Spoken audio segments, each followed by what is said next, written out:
BHU यानी कि Banaras Hindu university Bharat की एक ऐसी यूनिवर्सिटी जो कि एनआईआरएफ रैंकिंग में कई सालों से टॉप 5 में चल रही है। ये वो यूनिवर्सिटी है जहां का कल्चर इतना ज्यादा डिवर्स है, वहां पर बीएससी, बीए, बीकॉम हर एक फील्ड के बच्चे, बीटेक, एमबीबीएस हर एक डायरेक्शन के बच्चे बीएचयू यूनिवर्सिटी में रहते हैं। ये भारत की सबसे टॉप नॉच, सबसे पुरानी सेंट्रल यूनिवर्सिटी में से एक है। आज का पूरा डिस्कशन बीएचयू यूनिवर्सिटी के बारे में करने वाला है कि सीवीटी के बिहाफ पर बीएचयू में एडमिशन किस तरीके से मिलता है, इसका फीस स्ट्रक्चर क्या है, यहाँ पे काउंसलिंग किस तरीके से होती है, यहाँ पर काउंसलिंग से आप बाहर किन किन केसेस में हो सकते हो, डॉक्यूमेंट क्या रहने वाला है, प्रोग्राम के सब्जेक्ट कॉम्बिनेशन क्या क्या रहने वाले हैं, पूरी चर्चा करेंगे डिटेल में। लेकिन एज यूजुअल हमेशा स्टार्ट करेंगे एकदम शुरुआत से, तो पूरा सेशन अच्छी तरीके से जरूर देखना। 50 क्लिकबेट की जगह पे एक सेशन ढंग से देखोगे, सारे डाउट अच्छी तरीके से क्लियर हो जाएंगे। एकदम ए टू जेड बेटा सारी इंफॉर्मेशन को जरूर सुनना एकदम अच्छे से डिटेल में। तो सबसे पहली बात, अगर आप लोग मेरे से जुड़ना चाहते हो टेलीग्राम या व्हाट्सएप वगैरह पे कहीं भी आप जुड़ सकते हो। सबसे पहली बात, बीएचयू क्यों है, मैंने आपको पहले ही बता दिया कि बीएचयू भारत बनारस हिंदू यूनिवर्सिटी जो कि टॉप नॉच यूनिवर्सिटी में से एक है, लगातार इसकी एनआईआरएफ रैंकिंग 5 चल रही है कई सालों से। ये फेमस इस वजह से है क्योंकि ये सबसे पुराने कॉलेजेस में से एक है। कॉलेज जितना पुराना होता है उसकी शाख उतनी जबरदस्त होती है, आप लोग जानते हो, क्योंकि इसका रेपुटेशन जबरदस्त है। यूपी की सबसे बेस्ट यूनिवर्सिटी में से एक है। एनआईआरएफ रैंकिंग 5 नंबर 1 पर चल रहा है, मतलब तुम ये समझ लो यूनिवर्सिटी में डाइवर्स कल्चर, वैरायटी, क्योंकि यहाँ पर अलग अलग फील्ड के बच्चे काफी ज्यादा होते हैं। यहाँ पर कोर्स बहुत ज्यादा ऑफर किया जाता है, इनफैक्ट बीएलएलबी तक इसमें ऑफर किया जाता है, आगे देखेंगे अभी। गवर्नमेंट सर्विसेज प्रयागराज के पास में पड़ता है, तो गवर्नमेंट सर्विसेज के लिए बच्चे तैयारी आसानी से कर लेते हैं। फ्यूचर का एक्सपोजर अच्छा है क्योंकि डाइवर्स कल्चर है, सब कुछ है। हायर स्टडीज के लिए बहुत सारे बच्चे जाते हैं, जैसे पीएचडी वगैरह अगर आपको करना है, मास्टर्स वगैरह करना है, तो कॉलेज पुराना है तो एलुमनाई नेटवर्क पर कोई संदेह नहीं कर सकते। बीएचयू यूनिवर्सिटी के बेटा टोटल मिला के 7 कैंपस हैं। इसके जो मेन कैंपस है ये 1 और 2, यानी कि एक तो एफएमसी और दूसरा एमएमबी, तीसरा है राजीव गांधी साउथ कैंपस, और उसके बाद आ रहा है Mahila post graduate college, DAV post graduate college, Vasant Kanya Mahavidyalaya, और ये वसंत कॉलेज फॉर वीमेन। ठीक है, तो ये कुल मिला के इसके 7 कॉलेजेस हैं। लेकिन जो मेन टारगेट रखना वो ये रखना, जो गर्ल्स स्टूडेंट है वो एमएमबी को भी टारगेट कर सकती हैं, सिर्फ और सिर्फ गर्ल कॉलेज है, और ये गर्ल और बॉय दोनों कॉलेज है। अब एक बार को सीवीटी के पेपर के बाद इसका एग्जाम स्ट्रक्चर देखते हैं कि किस हिसाब से इसकी काउंसलिंग होती है। सीवीटी का पेपर हो चुका तुम्हारा, अब जो आएगा ये आएगा प्रोविजनल आंसर की, जहां पर आप लोग अपने आंसर को चैलेंज करोगे कुछ दिन में, लगभग एक आधा 1.5 हफ्ते में। उसके बाद फाइनल आंसर की आएगी, सीवीटी का रिजल्ट आएगा, उसके बाद काउंसलिंग पोर्टल, जैसे डीयू का सीएसएस पोर्टल होता है, इसका सीएपी पोर्टल होता है, कैप पोर्टल जिसे हम कहते हैं। ये कई बार को रिजल्ट के पहले खुल जाता है, कई बार को रिजल्ट के बाद खुल जाता है। जैसे लास्ट ईयर रिजल्ट लगभग 1 महीने बाद आया था तो ये पहले खुल गया था, कई बार को ये बाद में खुलता है, रिजल्ट आने के बाद खुलता है। ठीक है, तो ये आगे आने वाले टाइम पे आपको मालूम चल जाएगा। एक बार को एडमिशन की गाइडलाइन देखते हैं।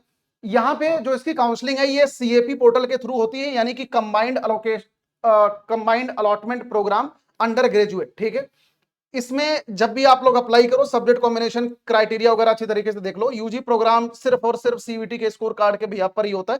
इसकी 2 मेन वेबसाइट है, एक ये वाली, एक ये वाली, अभी मैं आगे आपको शो कर दूंगा। इसमें जो भी डॉक्यूमेंट है आपको ये ओरिजिनल डॉक्यूमेंट अपलोड करने पड़ेंगे, अदरवाइज ये आपका एडमिशन कैंसिल हो जाएगा। ओरिजिनल अगर नहीं रहेगा तो डिजी लॉकर वगैरह का कर देना, लेकिन जो कैटेगरी सर्टिफिकेट वगैरह है वो सारी चीजें ओरिजिनल ही होनी चाहिए। गाइडलाइन में जो आपका कैंडिडेट का date of birth, gender, category जो आप क्लेम कर रहे हैं, यूजी प्रोग्राम में जो आपका नाम है वो एग्जैक्ट मैच करना चाहिए। मिसमैच अगर बिल्कुल भी होगा तो आपका एडमिशन कैंसिल कर दिया जाएगा। इसमें रजिस्ट्रेशन करने के लिए आपका एनटी एप्लीकेशन के थ्रू होगा, तो जो आपका एडमिट कार्ड है वो सारी चीजों को अच्छे से रखना क्योंकि इसमें काम लग सकता है। इसके अलावा scanned copy of class 10th की मार्कशीट, 12th की marksheet, date of birth, birth certificate, category certificate, अगर आप किसी भी बेनिफिट कोटा का अगर आप ले रहे हो तो इसको एकदम रेडी रखना। यहां पर लिखा है लैपटॉप या डेस्कटॉप का ही यूज करिए जब भी आप काउंसलिंग कर रहे हो। इनफैक्ट ये मैं भी आपको कह रहा हूं कि जब भी काउंसलिंग कराओ हमेशा लैपटॉप डेस्कटॉप का ही यूज करो। इसकी जो ओरिजिनल वेबसाइट है ये bhu.ac.in है, लेकिन काउंसलिंग इस पर नहीं होती, काउंसलिंग इसकी यहां पर होती है, इस वाली वेबसाइट पे। इसको जाके तुम लोग भी चेकआउट कर लेना, bhucvt.samarth.edu.in, ये लास्ट ईयर की वेबसाइट है। यहां पर मैं एक बात आपको समझा दूं, ये वेबसाइट हर साल चेंज होती रहती है, मत सोचना कि हर साल इसी पर होगा। इसके पहले दूसरी वेबसाइट थी, वो बीएचयू एडमिशन की वेबसाइट थी, ये लास्ट ईयर की वेबसाइट है, तो ये हर साल चेंज होती रहती है बेटा। ठीक है, और बाकी ये इनका ईमेल आईडी है तो इसके बारे में बाद में बात करेंगे। बीएचयू की काउंसलिंग की देखो फीस क्या है। 2024 में जो सीएपी की फीस थी ये थी 500 रुपए। ठीक है, ये general category OBC NCL EWS की 500 रुपए, एससी एसटी पीडब्ल्यूबीडी की 250 रुपए ये था। अब तुम्हारा अगेन वही डाउट कि क्या सर ये हमें अलग से दोबारा पे करना पड़ेगा? बिल्कुल पे करना पड़ेगा। ये सीवीटी तुम्हारा पेपर खत्म हो गया, उसके बाद सीवीटी का काम खत्म है। सर क्या हमें डीयू के लिए अलग, बीएचयू के लिए अलग पे करना पड़ेगा? बिल्कुल पे करना पड़ेगा बेटा। डीयू की काउंसलिंग सीसैस पोर्टल में होती है, उसकी अलग से कॉस्टिंग है, अलग से रजिस्ट्रेशन है, इसमें तुम्हारे को अलग से करना पड़ेगा। दोनों एकदम सेपरेट है, इसकी अलग रजिस्ट्रेशन फीस है, उसकी अलग है। तो सर ऐसे तो हमारा बहुत खर्चा हो जाएगा बेटा। हो ही जाता है कॉलेज काउंसलिंग में। अब यहां पर एक बार को लास्ट ईयर सीबीटी का रिजल्ट देख लेते हैं। लास्ट ईयर जो सीबीटी का रिजल्ट आया था ये 28 तारीख को आया था। मैं इसको इस वजह से बता रहा हूं ताकि अभी जब मैं आगे लिंकिंग कराऊंगा तो तुम्हारे को समझ आ सकता है कि इस बार ये कब खुलेगा। लास्ट ईयर जो बीएचयू की काउंसलिंग स्टार्ट हुई थी ये 19 जुलाई को ये स्टार्ट हुई थी। इसका फेज 1 जो था, जो रजिस्ट्रेशन के लिए ये मेन निकाला गया था, ये 19 जुलाई को निकाला गया था। जबकि रिजल्ट कब आया? रिजल्ट मैंने तुम्हारे को बताया भी 28 जुलाई को है, यानी कि ये पहले ही खुल गया था। लेकिन इसके पीछे रीजन ये था क्योंकि लास्ट ईयर ना नीट का स्कैम चल रहा था, तो ये रिजल्ट लगभग 15 दिन डिले हुआ था। तो इस वजह से ये काउंसलिंग की ये जो डेट है बीएचयू की पहले आ गई थी। अदरवाइज बीएचयू की काउंसलिंग की डेट जनरली रिजल्ट के बाद आती है। ठीक है, अब इस बार क्या होगा वो आगे आने वाले टाइम पे मालूम चल जाएगा, तो उसके बारे में अपन बाद में बात करेंगे। इसका जो काउंसलिंग पोर्टल है वो ये है, देखो bhu.cvt.samarth.edu.in। इस वेबसाइट को तुम लोग खोल के जाके चेक कर लेना। वहां पे सर्च करोगे बीएचयू काउंसलिंग तो ये इस तरीके की वेबसाइट खुल के आएगी। इसमें बहुत सारी इन्फॉर्मेशन है, तुम लोग गो थ्रू भी कर सकते हो लास्ट ईयर की CAP UG 2024-25। ठीक है, लेकिन ये वेबसाइट ये हर साल चेंज होती है, मैं तुम्हें पहले ही बता रहा हूं। इस बार भी इसी पे काउंसलिंग होगी या किसी दूसरे पे होगी, ये डिपेंड करेगा आगे आने वाले टाइम पे। अब सीएपी के फेजेस कितने हैं? एकदम सिमिलर डीयू के जैसा ही इसका भी फेज है। फेज 1 में रजिस्ट्रेशन होता है, फेज 2 में चॉइस फिलिंग होती है, फेज 3 में सीट का एलोकेशन होता है। सिमिलर जैसे डीयू में होता है, एकदम डिट्टो सेम इसमें भी होता है। अब एक बार को लास्ट ईयर का मैं ट्रेंड तुम्हारे को बताता हूं तो तुम्हारे को ये समझ आएगा कि आखिरकार काउंसलिंग में टाइमिंग कितना लगता है। जैसे कई सारे बच्चे कहते हैं ना कि सर काउंसलिंग कब खत्म हो जाएगी, तो अभी देखो तुम्हारे सामने मैं रियलिटी बता रहा हूं, इसमें कोई भी ऐसा नहीं है कुछ भी अनाप शनाप, खुद की मर्जी से मैं बता रहा हूं।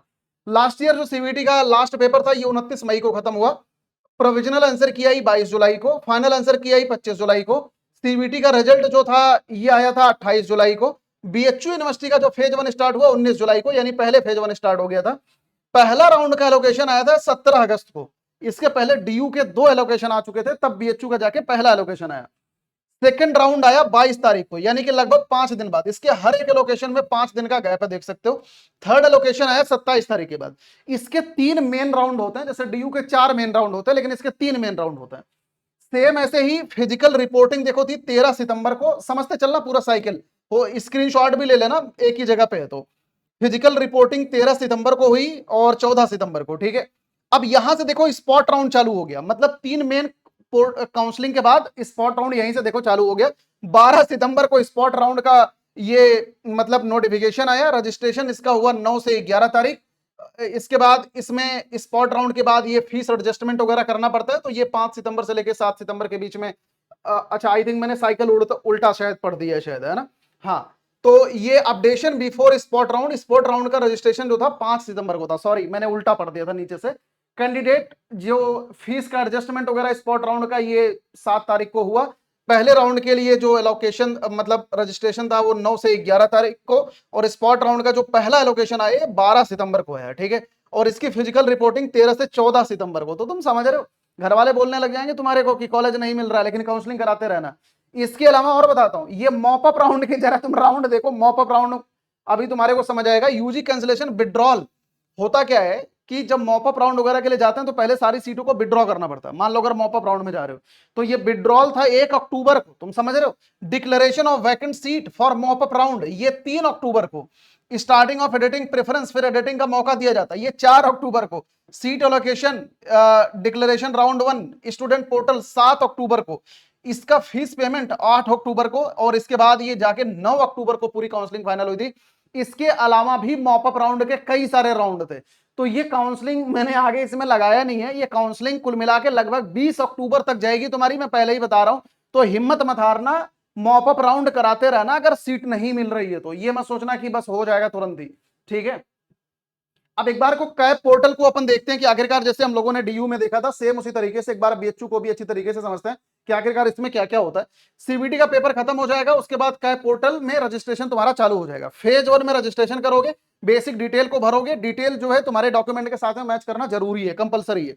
यहां पर अपने बेसिक डिटेल को भी चेंज कर सकते हो। कैटेगरी सर्टिफिकेट को यहां पर अपलोड नहीं कराया जाता, लेकिन जो तुम्हारे क्लास 12 वगैरह की मार्कशीट है वो अपलोड कराया जाता है, समझ रहे हो। तो उसको बनवा के रख लेना। और इसके अलावा रजिस्ट्रेशन फीस जमा करते हो। ये पूरा फेज 1 की कहानी है। फेज 1 में जो तुम्हारा एकेडमिक सेक्शन है, यहां पर देख सकते हो candidate required to enter marks, इसमें तुम्हारे को क्लास 12 वगैरह के मार्क्स इसमें अपलोड मतलब डालने होंगे। इसमें क्लास 10, 11th और 12th अगर दोनों की मार्कशीट एक साथ में है तो क्लास 12 के नंबर ही तुम्हारे को यहाँ पर डालना है। जैसे कई सारे बोर्ड में दोनों की मार्कशीट एक साथ में आती है, तो क्लास 12 के यहाँ पर मतलब फिल करना। यहाँ पर जब भी क्लास 12 के मार्क्स को फिल करना, बहुत ही ज्यादा केयरफुली फिल करना, क्योंकि during the tie breaker rule ये क्लास 12 के मार्क्स को कंसिडर किया जाता है। अदरवाइज कोई भी अगर इनकरेक्ट एंटिटी भरोगे तुम्हारा कैंसिल हो जाएगा एडमिशन। यहां पर जो अपलोड करना होता है, the candidate required to upload the necessary and valid document. यार जनरली इसमें क्लास 10th और 12th की मार्कशीट ही अपलोड कराते हैं, बाकी फोटोज वगैरह तो पहले से आ जाता है। कैटेगरी सर्टिफिकेट कई बार को अपलोड भी करा जाता है, कई बार को नहीं भी करा जाता, तो बनवा के रख लेना। जो तुम्हारा इसमें कोई भी ऐसा नहीं है कि 31 मार्च के बाद का ही होना चाहिए, इसमें कोई ऐसा क्राइटेरिया नहीं है। तो जो भी कैटेगरी सर्टिफिकेट है उसको बनवा के रख लेना। अब एक बार को कैप पोर्टर का फेज 2 देखते हैं। ये लगभग सिमिलर टू डीयू है, बस डीयू में थोड़ी ज्यादा नौटंकी है, इसमें नौटंकी थोड़ी कम है। इसमें कैप का जब फेज 1 हो जाएगा उसके बाद यहाँ पे सब्जेक्ट मैपिंग तुम्हारे को करनी पड़ेगी सबसे पहले, जैसे डीयू में करते हो सारे सीवीटी के सब्जेक्ट को भर के और बाकी क्लास 12 के सब्जेक्ट को भर के दोनों मैप होके आ जाएगा कहां कहां पर एलिजिबिलिटी है। उसके बाद ये प्रेफरेंसेज भरोगे, प्रेफरेंसेज में भी सिमिलर वही कहानी है। इसके प्रेफरेंस में नौटंकी कम है क्योंकि टोटल कॉलेजेज ही 7 है। मेनली ज्यादातर बच्चे ऊपर के 2 कॉलेजेज में कराते हैं, एफएमसी और एमएमवीबी में, और तुम्हारे और उसमें भी कोई बहुत ज्यादा ब्रांचेज है नहीं, तो इसमें कोई प्रेफरेंस फिलिंग वगैरह का कहीं पैसे जाके मत पे करने लग जाना, इसमें कोई ज्यादा नौटंकी नहीं है। उसके बाद चॉइस ऑटो लॉक हो जाएगी, कर दोगे तो हो जाए, मतलब कर दोगे तो खुद से कर दोगे, अदरवाइज ये खुद से हो जाएगी, और उसके बाद सीट एलोकेशन हो जाएगा। ये नॉर्मल राउंड की कहानी है। उसके बाद ये जब तुम्हारे पास ये सीट एलोकेशन हो जाएगा पहले राउंड का, सिमिलर कहानी जैसे डीयू में है, सेम वही कहानी इसमें भी है। अब तुम्हारे को सीट को एक्सेप्ट करना है, नहीं करोगे तो ये रिजेक्ट हो जाएगा, कॉलेज वेरीफाई और अप्रूव करेगा। उसके बाद फीस जमा करोगे, फीस जमा करने के बाद सीट को फ्रीज करोगे, फ्रीज करने के बाद तुम्हारा एडमिशन एकदम क्लियर हो जाएगा। अब अगर फीस जमा करने के बाद ये फ्रीज नहीं करोगे तो तुम ये राउंड 2 के लिए चले जाओगे। राउंड 2 में अपनी सीटों को अपग्रेड वगैरह करोगे। अपग्रेडेशन में भी सिमिलर वही क्राइटेरिया है कि अपग्रेड उन्हीं सीटों में कर पाओगे जो तुम्हारे को मिली हुई है उसके ऊपर वाले सीटों में, बाकी नीचे नहीं कर पाओगे। तो यहां पर तुम रीअरेंजमेंट कर सकते हो। सिमिलर इसमें रूल वही है कि जब यहां पर एक बार को फीस जमा वगैरह कर दोगे तो तुम चॉइस ऑटो लॉक होने के बाद आप कोई भी उसमें चेंज नहीं कर सकते, ऐड या डिलीट वगैरह कुछ भी नहीं कर सकते। Keep in mind you can't add subtract any choice, तो तुम्हारे को उसी में राउंड्स में चलता रहेगा। फिर राउंड सेकंड का एलोकेशन आएगा, फिर से सीट को एक्सेप्ट करोगे, कॉलेज वेरीफाई अप्रूव करेगा। यहां पर यह बात ध्यान रखना कि here you have to submit only remaining amount. Actually होता क्या है ना, बीएचयू में पेड सीट नामक एक चीज होती है जिसमें कट ऑफ 8 से 10 नंबर कम होती है, बस 8-10 नंबर मैं बता रहा हूं, कई बार को 2-2 1-1 नंबर भी कम होती है, लेकिन उसकी फीस कई गुना ज्यादा होती है। नॉर्मल फीस 1200 से 1500 होती है, उसकी फीस 22,000 से 25,000 के करीब होती है। तो अब अगर मान लो तुम्हारे को पहले राउंड में मिल गया नॉर्मल सीट, तुम उससे सेटिस्फाई नहीं हो, तुमने दूसरे राउंड में अपग्रेड कराया, मान लो पेड सीट मिल गई, तो पेड सीट में मान लो पहले वाले में तुमने जमा करा 1500 रुपया, अब पेड सीट में यहां पर जमा करना है 25,000 रुपया, तो तुम्हारे को यहां पर रिमेनिंग अमाउंट पे करना पड़ेगा। या इसका उल्टा भी हो सकता है कि पहले वाले राउंड में मान लो 25,000 रुपया तुमने जमा करा, अब यहां पर दोबारा 1500 रुपया ही चाहिए, मतलब 1500 रुपया ही लग रहा है, तो फिर तुम्हारे को पैसे लगाने की जरूरत नहीं है, ये ऑटोमेटिक एडजस्ट कर लेगा, बाकी का पैसा तुम्हारा रिफंड हो जाएगा। तो यहां पर ये एडजस्टमेंट होता है फीस का, ये बात ध्यान रखना। फिर या तो सीट फ्रीज करोगे या तो राउंड 3 में जाओगे, तो इस तरीके से आगे का प्रोसेस पूरा चलता रहता है। अब एक बार को इसमें देख लेते हैं कैप पोर्टल में सब्जेक्ट मैपिंग क्या होती है। वही क्लास 12 के सब्जेक्ट वगैरह को भर के सब्जेक्ट मैपिंग होता है। यहां पर जो भी आपने सब्जेक्ट पढ़ रखे हैं उसको जरूर भरिए। सब्जेक्ट इज नॉट लिस्टेड, तो यहां पर आप अदर वाली श्रेणी में आप चले जाओगे अगर कई बार को सब्जेक्ट आपका लिस्ट नहीं है तो, ठीक है। उसके बाद यहां पे प्रेफरेंस सेक्शन आता है। प्रेफरेंस सेक्शन में सेम वही चीज, जितने भी प्रोग्राम आप सेलेक्ट कर पाओ उतना ही ज्यादा कम है, भरते जाओ programme, provided they meet the eligibility criteria, जहां जहां पर तुम्हारी एलिजिबिलिटी है सारे भर दो। मैक्सिमम नंबर ऑफ प्रेफरेंस अगर आप भरोगे तो तुम्हारे उतने ज्यादा मतलब चांसेज हैं बेटर अपॉर्चुनिटी के। इसके अलावा अपने चॉइसेस को प्रॉपर तरीके से प्रायोरिटाइज करके ही आप यहां पर भरो। आप यहां पर प्रोग्राम प्लस फैकल्टी कॉलेज आप यहां पर भरते हो, जैसे मान लो बीए प्रोग्राम इन एफएमसी, बीए प्रोग्राम इन एमएमबी, इस तरीके से इसमें भरा जाता है। डीयू के जैसा नहीं होता बेटा, डीयू में कॉलेजेस काफी हैं, इसमें कॉलेजेस कम है, तो प्रोग्राम प्लस ये कॉलेज यहां पर आता है। अवेलेबल प्रेफरेंस टैब में आप जाओगे तो यहां पर सारे के सारे प्रोग्राम और कॉलेज के ऑप्शन तुम्हारे यहां पे मिल जाएंगे। इसके अलावा टॉप टू बॉटम ये सब अंदर की चीजें हैं, जब पोर्टल खुलेगा तो वहां पे मैं एक बार आपको डिटेल में समझा दूंगा किस तरीके से ऊपर नीचे करते हैं। ये आइकन वगैरह में जाके ऊपर नीचे आप कर सकते हो। एक बार को चॉइस फिल कर दोगे, सेव कर दोगे, तो उसको तुम देख भी सकते हो कि हमने क्या फाइनल करा है। अगर एक बार को ये प्रेफरेंस फिलिंग पीरियड अगर क्लोज हो जाएगा तो फिर तुम कोई भी यहाँ पर एडिशन सब्ट्रैक्शन या डिलीशन नहीं कर पाओगे अपने चॉइस में, फिर वो लॉक हो गया तो लॉक हो गया, मैंने आपको पहले ही बता दिया। तो बाकी सारी चीजें वही है। अब एक बार को इसमें डॉक्यूमेंट की लिस्ट देख लेते हैं, आखिरकार इसमें डॉक्यूमेंट क्या क्या है। थोड़े से डॉक्यूमेंट इसमें एडिशनल हैं जो कि डीयू में नहीं लगते। जैसे इसमें क्लास 12 की मार्कशीट है, रीसेंट फोटोग्राफ, ये तो तुम्हारा डीयू में लगता है, ये भी डीयू में लगता है। स्कैंड कॉपी ऑफ सिग्नेचर, ये भी डीयू में लगता है। क्लास 10 का सर्टिफिकेट, बर्थ सर्टिफिकेट, ये भी डीयू में लगता है। कैटेगरी सर्टिफिकेट, ये तो हर जगह लगता है, तो ये मोस्टली सारे के सारे वही डीयू वाले हैं। लेकिन इसमें ये जैसे ये टीसी है, टीसी भी यार देखो डीयू में लगता है, लिखा भले नहीं है, लेकिन आप जब भी कॉलेज का ट्रांसफर करते हो तो टीसी जरूर लगता है। इसके अलावा conduct certificate, domicile certificate, migration certificate, तो ये चीजें डीयू में नहीं लगती। डीयू में कोई भी माइग्रेशन, कोई भी गैप, कोई भी ये सब नहीं लगता, conduct certificate, domicile certificate and all, लेकिन इसमें लगता है, तो तुम बनवा के रख लेना बेटा। टाई ब्रेकर रूल लगभग लगभग सिमिलर है जो डीयू का है। टाई ब्रेकर रूल वही कहानी है इसमें भी, कि अगर आपका हायर एग्रीगेट परसेंटेज है, सबसे पहले 3 में देखेंगे, 4 में देखेंगे, फिर 5 सब्जेक्ट में देखेंगे, तो वहां से टाई ब्रेकर हो जाएगा। और अगर इनमें से भी नहीं हुआ तो जो कैंडिडेट ज्यादा सीनियर एज का है उसको प्रेफरेंस दिया जाएगा। सिमिलर यही डीयू में भी टाई ब्रेकर रूल है। कैंसिलेशन ऑफ द सीट लगभग लगभग सिमिलर हर कॉलेज का होता है कि अगर आप एडमिशन फीस को सही टाइम पे नहीं जमा करोगे, सीट कैंसिल हो जाएगी। डॉक्यूमेंट अगर सबमिट करने में कोई भी अगर फेक पाया गया तो भी आपकी सीट कैंसिल हो जाएगी। अगर आप एलिजिबिलिटी क्राइटेरिया से नहीं मीट करोगे, जैसे सब्जेक्ट कॉम्बिनेशन वगैरह गलत हो जाएगा, तो भी नहीं होगा।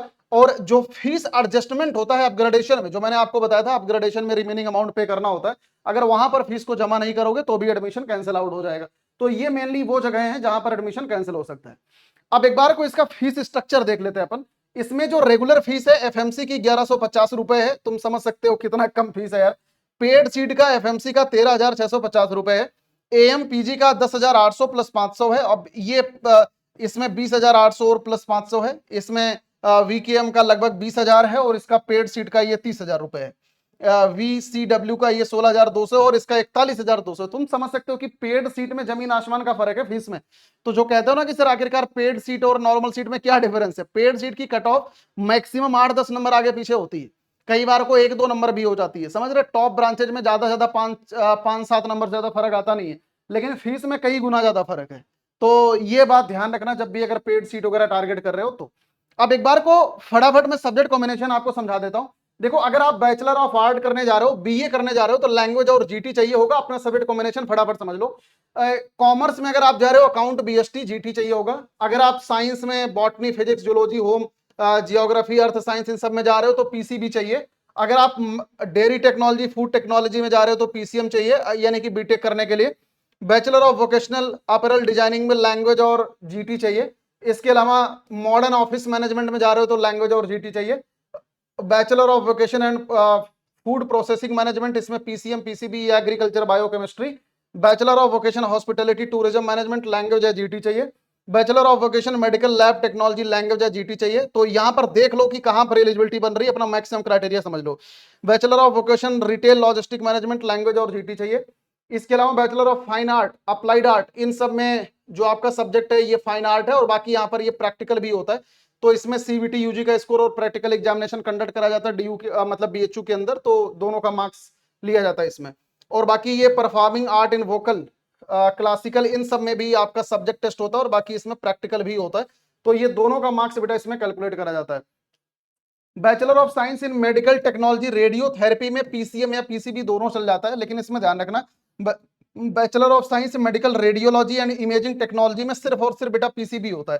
और बाकी अगर शास्त्री वेदा इन सब में जा रहे हो तो सिर्फ और सिर्फ आपका एक डोमेन है संस्कृत, ठीक है। तो ये पूरी की पूरी कहानी थी यार बीएचयू की। आई होप सभी बच्चों को अच्छी तरीके से एकदम क्रिस्टल क्लियर है। अगर आप लोग चाहते हो कि प्रेफरेंस शीट पर मैं वीडियो बनाऊं तो नीचे कमेंट सेक्शन के अंदर जरूर बता के जाना। और अगर आप लोग चाहते हो कि सर बीएचयू में क्या क्या इसके अंदर के प्रेफरेंसेज हैं और बीएचयू में कैसे काउंसलिंग होती है और ज्यादा डिटेल में और कुछ समझना है, तो नीचे कमेंट सेक्शन के अंदर लिख के जाना। वैसे कोई जरूरत अब है नहीं, मैंने आपको सारी बातें एक ही वीडियो में ढंग से समझा दी है। तो पूरी वीडियो को अच्छी तरीके से जरूर देखना, प्रॉपर नोट्स बना लेना, 50 जगह पे भटकना मत बेटा। यूट्यूब पर तमाम मिसगाइडिंग है तो अननेसेसरली भटकना मत। अच्छी तरीके से एक ही वीडियो में प्रॉपर नोट्स बना के सारी चीजों को क्रिस्टल क्लियर कर लो। और इसके अलावा जो प्रेफरेंसेस पे अगर वीडियो चाहते हो नीचे कमेंट सेक्शन के अंदर बता के जाना, मैं बना दूंगा, अदरवाइज कोई बात नहीं है, ठीक है। अगर आप लोगों को वीडियो पसंद आई है, चैनल को यार सब्सक्राइब करके जरूर सपोर्ट करना बेटा, क्योंकि बहुत जरूरी है। और इसके अलावा यार वीडियो को लाइक करके जरूर जाना, अपने दोस्तों में जरूर शेयर कर देना अगर आपको पसंद आया हो तो, ठीक है। बाकी अगर मेरे से कोई भी गाइडेंस चाहिए या समय समय पे अगर आप कोई हेल्प लेना चाहते हो, अगर मैं फ्री रहता हूं, तो आप लोग टेलीग्राम पे मेरे से जुड़ सकते हो, SSR मैथ, ठीक है। और बेटा यहां पर एक सलाह आपको देना चाहता हूं, देखो अभी ना ये तुम्हारे को प्रेफरेंस शीट बेची जाएगी, खूब आएंगे मार्केट में, यार प्लीज इन सब जगहों पे बेटा पैसे मत फूंकना, थोड़ा सा खुद से रिसर्च करोगे तुम्हारा काम आराम से हो जाएगा। देखो बिना मतलब का ना फालतू की जगह पे पैसे देने का कोई मतलब नहीं है, समझ रहे हो बात को। अपने रिसर्च पे फोकस करो, आपस में बातें करो, आपस में थोड़ा सा गूगल करो, चीजों को समझो, अपने फैकल्टीज के साथ में कोऑर्डिनेशन करो, जिन फैकल्टीज पे आपको भरोसा है उनके साथ में आप कांटेक्ट करो और उनके साथ मिलके आप गाइडेंस लेके प्रॉपर अच्छी तरीके से करो। इधर उधर कहीं अब यार अब यही रह गया कि पढ़ाई लिखाई छोड़ के काउंसलिंग का प्रेफरेंस शीट बनाने में पैसा लगाओगे, ये सब हरकतें मत करना बिल्कुल भी। अभी देखना तुम यूट्यूब पे बाहर आएगी इसी चीज की। और बाकी ये व्हाट्सएप चैनल पे आप लोग जुड़ सकते हैं, अगर कोई भी लेटेस्ट इन्फॉर्मेशन चाहिए तो। अगर मेरे से पर्सनली बात करना है, टेलीग्राम पे आके DM कर देना, ठीक है, तो मैं आपको बता रहा हूँ जो भी रहेगा, ठीक है। आई होप यार सभी मेरे बच्चों को अच्छी तरीके से सारी चीजें एकदम क्रिस्टल क्लियर हो गई होगी। अगर बेटा आपको सेशन हेल्पफुल लगा है, चैनल को सब्सक्राइब करके जरूर जाना। Thank you so much for watching this session, God bless you all, bye bye, take care, wish you all the very best.